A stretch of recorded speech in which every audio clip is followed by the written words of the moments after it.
ఒక్కసారి కొమ్మూరి గోల్డ్ కి కాల్ చేయండి. తాకట్లో ఉన్న మీ బంగారాన్ని విడిపించి మార్కెట్ ప్రైస్ కి వాళ్ళు కొనుక్కుని మిగతా డబ్బులు మీకు ఇచ్చేస్తారు. రైట్, బ్రేకింగ్ న్యూస్ వస్తున్నాం మనం టీవీ స్క్రీన్ పై. పశ్చిమాసియాలో ఉద్రిక్త పరిస్థితులు ఏమాత్రం తగ్గట్లేదు. ఇరాన్ అమెరికా యుద్ధం రోజు రోజుకు ముదురుతోంది.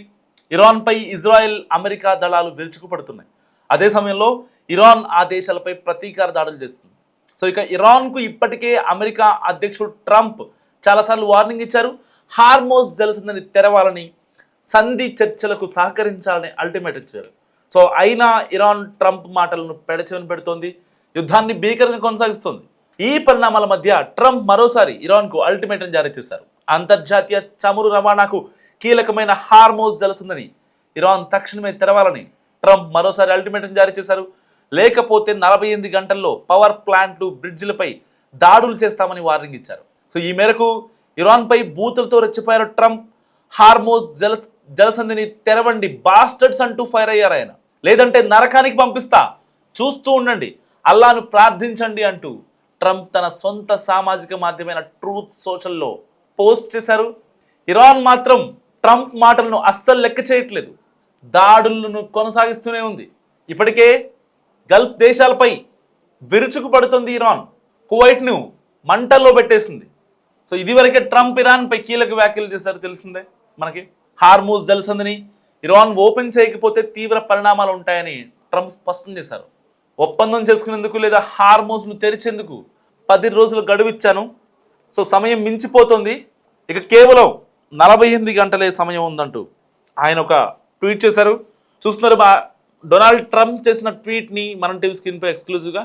Tuesday will be the power plant day and bridge day, all wrapped up in this one in Iran. There will be nothing like it.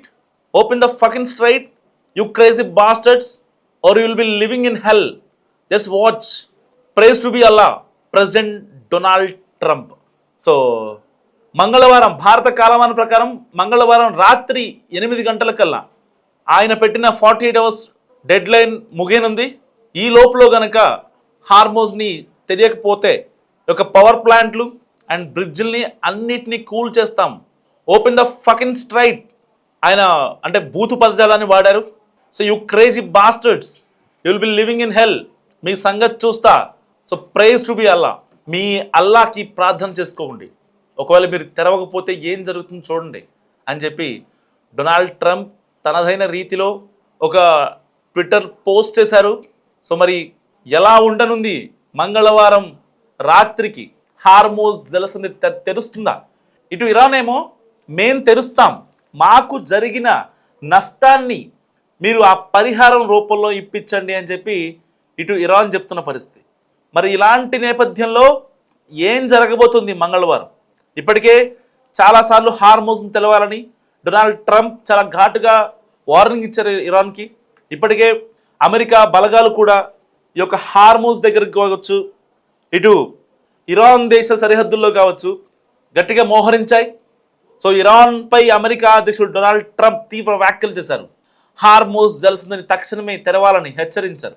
లేదంటే మరో 2 రోజుల్లో విద్యుత్ ప్లాంట్లు, వంతెనను లక్ష్యంగా చేసుకొని దాడులు చేస్తామని, తీవ్ర పర్యవసానాలు తప్పవంటూ ట్రంప్ హెచ్చరించారు. ఈ క్రమంలో ఇరాన్పై తీవ్ర పదజాలంతో కూడా బాస్టర్డ్స్ ఫకింగ్ స్ట్రైట్ అంటూ ఆయన మాట్లాడారు. సో తీవ్రంగా గాయపడిన తమ F-15 యుద్ధ విమాన సిబ్బందిని ఇరాన్లోని పర్వత ప్రాంతాల నుంచి రక్షించామని అమెరికా అధ్యక్షుడు వెల్లడించారు. పగటిపూటే దాదాపు 7 గంటల పాటు శ్రమించి ఈ రెస్క్యూ ఆపరేషన్ చేశామని చెప్పి కూడా ట్రంప్ చెప్పుకొచ్చారు.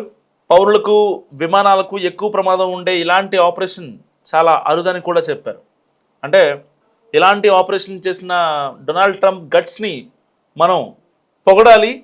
సో ప్రపంచంలో ఇలాంటి సాహసం ఎవరో చేయలేదు అని డొనాల్డ్ ట్రంప్ యొక్క ఉద్దేశం. సో ఇప్పటికే అమెరికా సోల్జర్స్తో పాటు F-15 యుద్ధ విమానాలు ఇరాన్ సరిహద్దుల్లో, ఇటు హార్మోజ్ సరిహద్దుల్లో మోహరించాయి.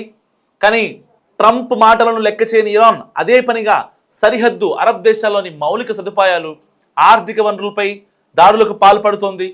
ఈ క్రమంలోనే ట్రంప్ మరోసారి ఇరాన్పై తీవ్ర హెచ్చరికలు జారీ చేశారు. అమెరికాకు చెందిన F-15 ఈ స్ట్రైక్ ఈగల్ యుద్ధ విమానం కూలిపోయిన ఘటనలో 2వ పైలట్ను గుర్తించామని, సేఫ్గా రెస్క్యూ చేసుకున్నామని కూడా ట్రంప్ చెప్తున్నారు.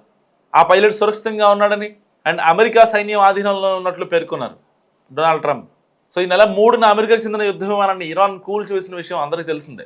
ప్రపంచ దేశాలు ఒక్కసారిగా షాక్ అయ్యాయి F-35ను ఒక్కసారిగా కూల్చివేయడంతో. అయితే దాడిలో ఒక పైలట్ని కాపాడుగా రెండో పైలట్ కనిపించకపోవడంతో అమెరికా ఇరాన్ అతడి కోసం గాలింపు చర్యలు చేపట్టాయి. ఇక ప్రస్తుతం ఇద్దరు పైలట్లను ఇరాన్ భూభాగం నుంచి తీసుకొచ్చేందుకు అమెరికా ఏర్పాట్లు చేస్తోంది. పశ్చిమాసియాలో ముదురుతున్న యుద్ధం ఇప్పుడు ప్రపంచవ్యాప్తంగా పెను ప్రకంపనలు రేపుతుంది. డొనాల్డ్ ట్రంప్ ఇరాన్ మధ్య నెలకొన్న మాటల యుద్ధం, క్షేత్రస్థాయిలో జరుగుతున్న దాడులు ఈ ఉద్రిక్తతలను మరింత అప్రమత్తం చేస్తున్నాయి. ముఖ్యంగా అంతర్జాతీయ చమురు రవాణాకు అత్యంత కీలకమైన హార్మోజ్ జలసంధి వేదికగా ఈ పోరు సాగుతోంది.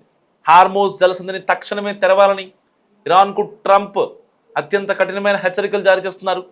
ఇటు ఏప్రిల్ 6 నాటికి ఆంక్షలు ఎత్తివేయకపోతే మంగళవారాన్ని ఇరాన్ చరిత్రలో అత్యంత దారుణమైన రోజుగా ఆయన చిత్రీకరిస్తానని, మారుస్తానని హెచ్చరిస్తున్నారు డొనాల్డ్ ట్రంప్.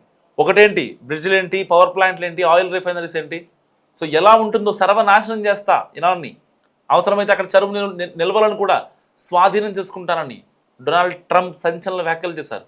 అంతేకాదు నిరసనకారులకు పంపిన ఆయుధాలు కుర్దిష్ గ్రూపుల దగ్గర ఉండిపోయి ఉండవచ్చు అని చెప్తూ ఇరాన్ అంతర్గత పరిస్థితులపై కూడా ట్రంప్ వ్యాఖ్యానించారు. ఇరాన్ మీద పిచ్చి బాస్టర్డ్స్ అంటూ బూతు పదాలతో విరుచుకుపడ్డారు ఆయన. సో ట్రంప్ హెచ్చరికలతో ఇరాన్ మరి వెనక్కి తగ్గుద్దా? ఇప్పటిదాకా డొనాల్డ్ ట్రంప్ చాలాసార్లు ఆయన డెడ్లైన్ ఇచ్చారు, దాని తర్వాత డొనాల్డ్ ట్రంపే సీజ్ ఫైర్ అన్నారు. ఇలాంటి నాటకీయ పరిణామ నేపథ్యంలో హార్మోజ్ని ఎలాగైనా తెరవాలి, లేదంటే మీ ఇష్ట దేవుడైన అల్లాకి ప్రేయర్ చేసుకోండి అని చెప్పారు. మరి ఏం జరగబోతుంది మంగళవారం రాత్రి 8 గంటలు? అమెరికానేమో ఎట్టి పరిస్థితుల్లో హార్మోజ్ని ఓపెన్ చేయమని, ఇటు ఇరాన్ ఏమో మాకు యుద్ధ పరిహారాన్ని ఎంతో కొంత ఇస్తే అప్పుడు మేము హార్మోజ్ని ఓపెన్ చేస్తాం, అయితే ఆ నౌకలకి ఒక్కొక్క నౌకకి 18 కోట్ల రూపాయలు ట్యాక్స్ కట్టాలని చెప్తున్నామో టోల్ ఫీ, సో అది కూడా వేవర్ చేస్తాం, మాకు జరిగిన నష్టానికి పరిహారం కల్పించండి అని ఇరాన్ గగ్గోలు పెడుతుంది. మరి ట్రంప్ ఇరాన్ సందేశాన్ని వింటారా?